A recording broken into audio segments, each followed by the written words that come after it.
ಚಂದ್ರಕೇತ ಮಹಾರಾಜನೇ, ನೀನೆಂತ ಕೆಟ್ಟ ವಿಷಗಳಿಗೆಯಲ್ಲಿ ಮನೆ ಬಿಟ್ಟು ಹೋಗಿ ಕೊಲೆಗಾಹುತಿ ಆದಿ ತಂದೆ, ಕೊಲೆಗಾಹುತಿ ಆದಿ ನೀನು. ತಂದೆ ತಾಯಿ ಇಲ್ಲದ ತಪ್ಪಲಿ ಆದ ನಾನು, ತಂದೆಯ ಪೋಷಣದಲ್ಲಿ ಆಲದ ವೃಕ್ಷದಂತೆ ಬೆಳೆದ ನನ್ನನ್ನು ಯಾರಿಗೆ ಹೇಳಿ ಮನೆ ಬಿಟ್ಟು ಹೋದೆ ತಂದೆ? ಯಾರಿಗೆ ಹೇಳಿ ನನ್ನನ್ನು ಬಿಟ್ಟು ಹೋದೆ ನೀನು? ಇದ್ದ ಆಸ್ತಿ ಪಾಸ್ತಿ ಎಲ್ಲ ಆ ಗೌಡನ ಪಾಲಾಗಿ ಹೋಯಿತು. ಕಾಲವೇ ಎದುರಾಗಿ ನಿಂತಾಗ ನಿನ್ನ ಮಗಳ ಕನಸಲ್ಲಾದ್ರೂ ಬಂದು ಕಾಪಾಡು ತಂದೆ, ನಿನ್ನ ಮಗಳ ಕನಸಲ್ಲಾದ್ರೂ ಬಂದು ಕಾಪಾಡು ನೀನು.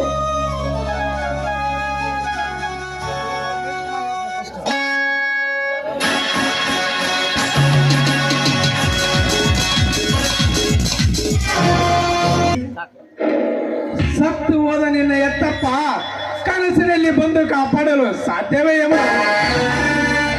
ಯಾರವರು? ಭಯಪಡಬೇಡ, ನಾನು ಬೇರೆ ಯಾರು ಅಲ್ಲ, ರುದ್ರೇಗೌಡನ ಮೇಲ್ ಮ್ಯಾನೇಜರ್ ನಾಗರಾಜ್ ಅಂತ. ಹೌದು, ಇಲ್ಲಿ ತನಕ ಏಕೆ ಬಂದಿತ್ತು ನಿಮ್ಮ ಆಗಮನ? ಅಗತ್ಯವಿದ್ದಲ್ಲಿ ಆಗಮಿಸಬೇಕಾಗುತ್ತದೆ ಯಮನ. ಚಿತ್ರಲೇಖದಂತೆ ವಿಚಿತ್ರವಾಗಿ ಪಾರ್ವತನೆಯಲ್ಲಿ ಬಿದ್ದು ಸಾಯ್ತಿರುವ ಈ ನಿನ್ನ ಬಣ್ಣದ ಬದುಕನ್ನು ವರ್ಣಿನಿಂದ ನಿರ್ಮಿಸಬೇಕೆಂದು ಬಂದೆ.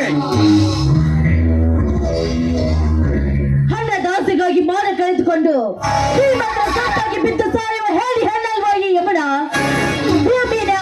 ಭೂಮಿನೇ ಹಾಸಿಗೆ ಮಾಡಿಕೊಂಡು ಆಕಾಶವನ್ನೇ ಹೊದಿಕೆ ಮಾಡಿಕೊಂಡು ಲವಲವಿಕೆಯಿಂದ ಜೀವನ ನೋಡುತ್ತೇನೆ ವಿನ ನಿಮ್ಮಂತ ಶ್ರೀಮಂತರ ಕುತಂತ್ರ ಯಂತ್ರಕ್ಕೆ ಸಿಗಲಾರೆ ನಾನು. ಯಮನ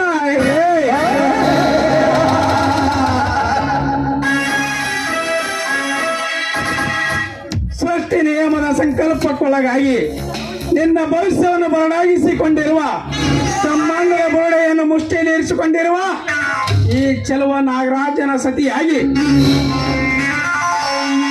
ತಿಪ್ಪೆಯಲ್ಲಿ ಬಿದ್ದಿರುವ ನಿನ್ನ ಸಂಸಾರವನ್ನು ಒಟ್ಟರಿಗೆ ಮೇಲೆ ತಂದಿಕೋ. ಇಲ್ಲವಾದಲ್ಲಿ ನೀನು ಈ ಹೆಣ್ಣನ್ನು ಒತ್ತಾಯಿಸಿ ಮದುವೆ ಆಗಂತೆ ಹೇಳುವ ನೀನೊಬ್ಬ ಸಮಾಜದ ಹೇಳಿ ಗಂಡಸು ಕಣ ನೀನು. ಈ ಸಮಾಜದ ಹೇಳಿ ಗಂಡಸು ನೀನು. ಯಮುನ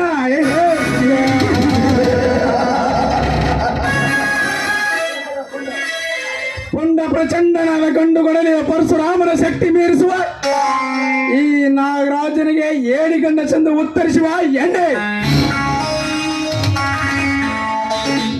ಕಂಡ ಹೆಣ್ಣಿನ ಶೀಲವನ್ನುಂಡು ಕಳ್ಳತನ ಮಾಡಿರುವ ಈ ನಾಗರಾಜ್ ಸಂಪಿಗೆ ಅಂತಿರುವ ನಿನ್ನ ಈ ಶೀಲಕ್ಕೆ ಕೈ ಹಾಕಿ ಪಂಡಿ ಎಣ್ಣೆ ಅಂತಿರುವ ನಿನ್ನ ಕೆಂದುಟಿಗೆ ಚುಂಬವನಿಟ್ಟು ಅಂಬಲ ತೀರಿಸಿಕೊಳ್ಳಲಾರದೆ ಹೇಳಲಾರೆ. ನಿಂತು ಮಾತನಾಡೋ ನರಪಶು. ಈ ಹೆಣ್ಣಿನ ಶೀಲವೆಂದ್ರೆ ಬಂಡಗೆತ್ತ ಶೀಲ ಅಂತ ತಿಳಿದುಕೊಂಡ್ರೇನು? ಒಬ್ಬರನ್ನು ಒಂದೇ ತಿರುತ್ತೇನೆ ಅಂತ ಒಂದೇ ಒಂದು ಹೆಜ್ಜೆ ಮುಂದೆ ಇಟ್ಟು ಬಂದಿದ್ದಾದ್ರೆ ಮುಂದೆ ಬರ ನಿನ್ನ ಚೆಂಡನ್ನು ತುಂಡು ತುಂಡಾಗಿ ಕತ್ತರಿಸಿ ಹಾಗೆ ಬಿಡುವ ಬದಲಿಗೆ ಎಚ್ಚರ.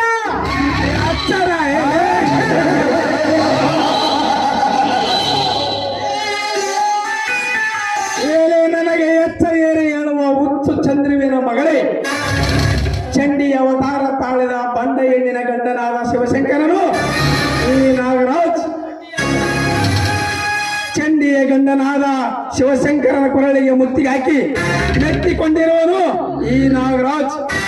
ಇಡೀ ಬ್ರಹ್ಮಾಂಡವನ್ನೇ ತನ್ನ ಮುಷ್ಟಿಯಲ್ಲಿ ಇರಿಸಿಕೊಂಡು ನಿಮ್ಮಂತ ನರಕ ನಾಯಿ ಜಾತಿಗೆ ಹೆಣ್ಣಿಗೆ ಸ್ಥಾನ ಕೊಟ್ಟವನು ಈ ನಾಗರಾಜ್. ಅಂದಾಗ ಲಿಂಗವನ್ನು ಕೊಟ್ಟು ಈ ರಾಜಕುಮಾರನ್ನು ಅಲಂಘಿಸಿಕೊಂಡಿದ್ದಾದರೆ ನೀನು ಗಂಡನ ಕೈ ಹಿಡಿದ ಗರತಿಯಾಗಿ ಬಾಳುವೆ ಈ ಪ್ರಪಂಚದಲ್ಲಿ. ಈ ಪ್ರಪಂಚದಲ್ಲಿ ಪರಮಾತ್ಮನ ಬೆರೆತ ಅರಿತ ನಿನ್ನ ತತ್ವೋಪದೇಶ ನನಗೆ ಬೇಕಾಗಿಲ್ಲ. ಬಯಸಿದ ಗಂಡನ ಕೈ ಹಿಡಿದು ಜೊತೆಯಾಗಿ ಜೀವನ ನುಗ್ಗುತ್ತೇನೆ ವಿನ ನಿಮ್ಮಂತ ಶ್ರೀಮಂತರ ಸರದಕ್ಕೆ ಸಿಕ್ಕು ಮಣ್ಣಾಗೋದಿಲ್ಲ ನಾನು. ಯಮುನಾ ಹೆಚ್ಚಿಗೆ ಬಾಯಿ ಬಿಚ್ಚದೆ ಸುಮ್ಮನೆ ಹೊತ್ತು ಹೋಗ ಇಲ್ಲಿಂದ. ಹೊರಟು ಹೋಗಲು ಬಂದಿಲ್ಲ ಯಮುನ. ಈ ದಟ್ಟಡಿವೆ ಕಾಡಿನಲ್ಲಿ ಈ ಉಟ್ಟ ಬಟ್ಟೆಯನ್ನು ಬಿಸಾಕಿ ಯಾರು ಮುಟ್ಟದ ಈ ನಿನ್ನ ಸುಂದರ ಮಡಿಕೆಯನ್ನು ಒಡೆದ ಚೂರಾಯಿಸಲಿಕ್ಕೆ ಬಂದಿರುವೆ. ಅದು ನಿನ್ನಿಂದ ಸಾಧ್ಯವಿಲ್ಲ ಅಂತ ತಿಳಿದುಕೋ ನೀನು. ಸಾಧ್ಯವಿರದಿದ್ದರೆ ಗದ್ದುಗೆಯನ್ನೇರಿ ಸುಂದರ ಶರೀರವನ್ನು ತಾರ ಯಮರಾಯನನ್ನೇ ಬೆನ್ನಿಗೆ ಕಟ್ಟಿಕೊಂಡಿರುವ ನನ್ನೊಂದಿಗೆ ವಾದಿಸುವುದು ತರವಲ್ಲ.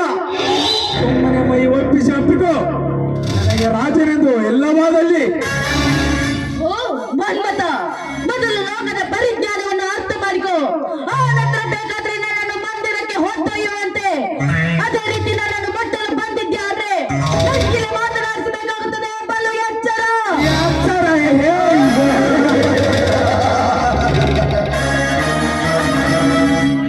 ಏನೇ ಚುಟ್ಟಿಲೆ ಬಾಲೆ ಯಮುನೆ, ಈ ಚುಟ್ಟಿಗೆ ರಾಯ ನಾಗರಾಜನಿಗೆ ಮೆಟ್ಟಿಲೆ ಪೆಟ್ಟು ಹಾಕುವ ಧೈರ್ಯ ನಿನಗಿದೆ ಎಂದಾಗ ಕುಸ್ತಿಯ ಕಣದ ದ್ರೌಪದಿಯಂತೆ ಸ್ಥಾಪನ ಮಾಡಿ ಕುಸ್ತಿಯ ಕಣದಲ್ಲಿ ಚಡ್ಡಿ ಹಾಕಿ ಸೊಟ್ಟು ಬಾರಿಸೇ ತೀರುವೆ. ಹೆಣ್ಣನ್ನು ಕಾಡಿದ ಶ್ವಾನದಂತೆ ನಾಯಂತೆ ಹೊಗಳುತ್ತಿರುವೆ ಅಲ್ಲೋ. ಹೀಗೆ ಕೂಗುತ್ತಿರುವೆ ನೀನು. ಹಿಂದೆ ದ್ವಾಪರ ಯುಗದಲ್ಲಿ ದ್ರೌಪದಿಯ ಶೀಲವನ್ನು ವಸ್ತ್ರಹರಣ ಮಾಡಲು ಹೋದ ದುಶ್ಶಾಸನ ಸತ್ತನೆಂದು ನಿನಗೆ ನೆನಪಿಲ್ಲವೇನು? ರಾಮಾಯಣದಲ್ಲಿ ರಾವಣ ಸೀತಾ ಮಾತೆಯನ್ನು ಹೊತ್ತುಕೊಂಡು ಹೋದಾಗ ಆ ರಾವಣ ಸತ್ತನೆಂದು ನಿನಗೆ ಗೊತ್ತಿಲ್ವೇನು? ಈ ಕಲಿಯುಗದಲ್ಲಿ ನನ್ನ ವಸ್ತ್ರಹರಣ ಮಾಡಲು ಬಂದಿದ್ದೆ ಆದ್ರೆ ಮತ್ತೆ ಆಗುವುದೆಂತ ತಿಳಿದುಕೋ ನೀನು. ಏನೇ ನನಗೆ ಕೊಟ್ಟು ವೇದಾಂತ ಹೇಳುವ ತಟ್ಟರಂತೆ ಆ ರಾವಣ ದುಶಾಸನಂತೆ ನಪುಂಸಕನಲ್ಲ ಈ ನಾಗರಾಜ್. ಸೇಡಿಗೆ ಕಡಿವಾಣ ಹಾಕಿ ತನ್ನ ಎಳಗಾಲಿನಿಂದ ಒದ್ದು ಹಾಕಿ ರಂಡೆಯಾದ ನಿನ್ನ ಬಂಡತನವನ್ನು ಉಳಿಸುವುದು ನನ್ನ ಬಲವಾದ ಛಲ. ಬಾರಲೇ ಬಾ. ದಯವಿಟ್ಟು ನನ್ನನ್ನು ನಿಮ್ಮ ತಂಗಿ ಅಂತ ತಿಳಿದುಕೊಂಡು ಬಿಟ್ಟು ಬಿಡಿ ನನ್ನನ್ನು. ಈ ಕಾಮದಿಂದ ಕೊಪ್ಪಿ ನಿಂತಿರುವ ನಾಗರಾಜನಿಗೆ ನೀನ್ಯಾವ ತಂಗಿ?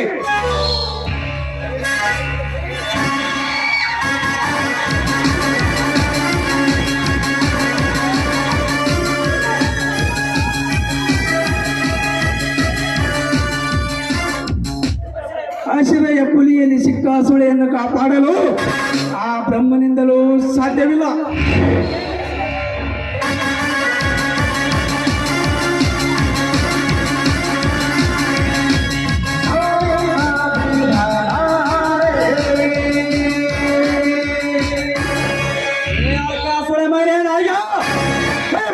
ಮಗನ ಬಡ ಹುಡುಗಿ ಸೆರೆಗನ್ನು ಕಾಮದಿಂದ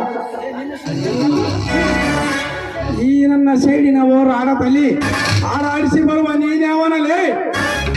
ನಿಮ್ಮಂತ ಬಂಡ ಶ್ರೀಮಂತರಿಗೆ ಚಂಡಿ ಕೇಳಿ ಬಂದ ಈ ಯಮಧರ್ಮ ಕಾಮಧರ್ಮ.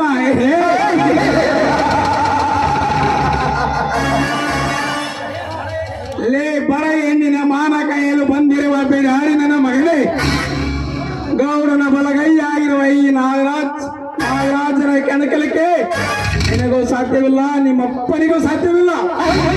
ಗೌಡನ ಪಾಲ್ಕೊಂಡಿಲ್ಲ ನಮ್ಮನೆ.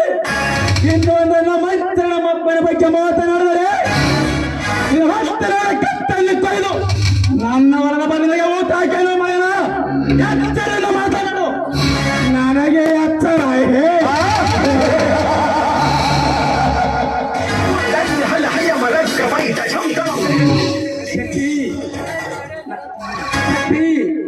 ಎಡಿಯಲ್ಲಿ ರಚನೆ ಇಟ್ಟು ಒಳ್ಳೆಯ ಮನೆಯನ್ನು ಕಣ್ಣಲ್ಲೇ ಕಣ್ಣಿಟ್ಟು ಕಾಯುವ ಈ ವಿಷಯ ನಾಗೇಶನಿಗೆ ಎತ್ತರ ವಯಸ್ಸು ಮಾತನಾಡುವೆಯಾ? ಕಡೆಗಾಲ ಕಡಿವಾಣ ಹಾಕಿಸಿಕೊಳ್ಳಬಳ ಶಕ್ತಿ ಸುಮ್ಮನೆ ಇವಳನ್ನು ಬಿಟ್ಟು ಬರಲು ಮೊದಲ ಚಾವಡಿಯಲ್ಲಿ ಸಿಲುಕಿದೆಯಾಸ ಅಂತ ಬಿಟ್ಟು ಹೋಗಕ ನಾನೇ ಬಸಕನಾಳು ಕುರಿಯಾಲ ಕುಡಿದು ಕರೆಯಂತ ಚಕ್ಕೆ ಹಾಕಿ ಶಟ್ಟು ಬಂದು ನಿಂತ ಮೇಲೆ ಗಂಡಿಗೆದನ ನಿನಗೆ ಒಳ್ಳೆ ಮಾತಿಂದ ಎತ್ತನೆ ಸುಮ್ಮನೆ ಬಿಟ್ಟು ನೀನು ಲೇ. ನಿನ್ನಂತ ಪಳ್ಳು ಬೆದರಿಕೆ ಎದರಿ ಬೀವರನ್ನು ಬಿಟ್ಟು ಕೊಟ್ಟು ಹೋಗಲಿಕ್ಕೆ ನಾನೇನು ಪುಸ್ತಕನಲ್ಲ. ಸಾಯಿ ನನ್ನೊಂದಿಗೆ ಓರಿಯೊತ್ತು ಬೆಸುವುದು ಸರವಲ್ಲ. ಕರಿ ನಾಗರ ಮಿಡಿ ನಾಗರ ಜಾತಿಗೆ ಅಂಟಿಕೊಂಡಿರನು ಈ ನಾಗರಾಜ್.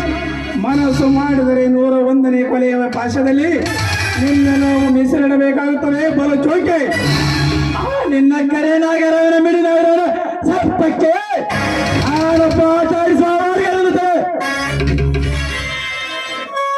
ಶಕ್ತಿ ಸುಮ್ಮನೆ ಮಾತಿಗೆ ಮಾತು ಬೆಳೆಸಿ ನಿನ್ನ ವಂಶದ ಕುಡಿಯನ್ನು ಕತ್ತರಿಸಿಕೊಳ್ಳಬೇಡ. ನಿಮ್ಮಂತ ಸಮಾಜ ದ್ರೋಹಿ ಕೆಲವರಿಗೆ ಜೊತೆ ಹೋರಾಡಿ ಮರಣ ಸಿಗುವುದು ನನಗೆ ಮೊಟ್ಟೆ ಮೊಟ್ಟೆ. ಶಕ್ತಿ, ನಿನ್ನ 100 ಚೀಲದ ಗೂಡು ಸುಟ್ಟು ಹೋಗುವಾಗ ಎಲ್ಲಿ ಹೋಗಿತ್ತು ಈ ನಿನ್ನ ಶಕ್ತಿ? ನನ್ನ ಹೊಟ್ಟೆಯಲ್ಲಿ ಉರಿತಿರುವ ಬೆಂಕಿಗೆ ಮತ್ತಷ್ಟು ತುಪ್ಪ ಚೆಲ್ಲಿ ನನ್ನನ್ನು ಒತ್ತಿಸಬೇಡ. ನನ್ನ ಹೃದಯದಲ್ಲಿ ಕಥಕಥನ ಕುದಿತಿರುವ ಆ ಸೇಡಿನ ಕಿಡಿಗೆ ನಾನು ಬಂದರೂ ಸಾಧ್ಯವಿಲ್ಲ. ನಮ್ಮನ್ನು ಕೇಡು ಬಗಲ ಎತ್ತಿರ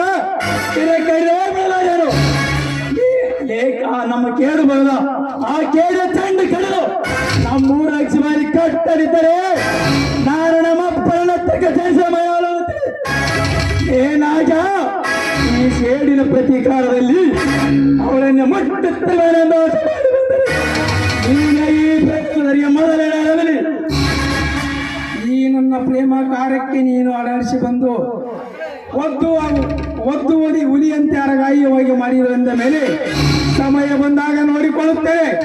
ಬರುತ್ತೇನೆ ಶಕ್ತಿ.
ನಾನೇನು ಭಯಪಟ್ಟಿಲ್ಲ.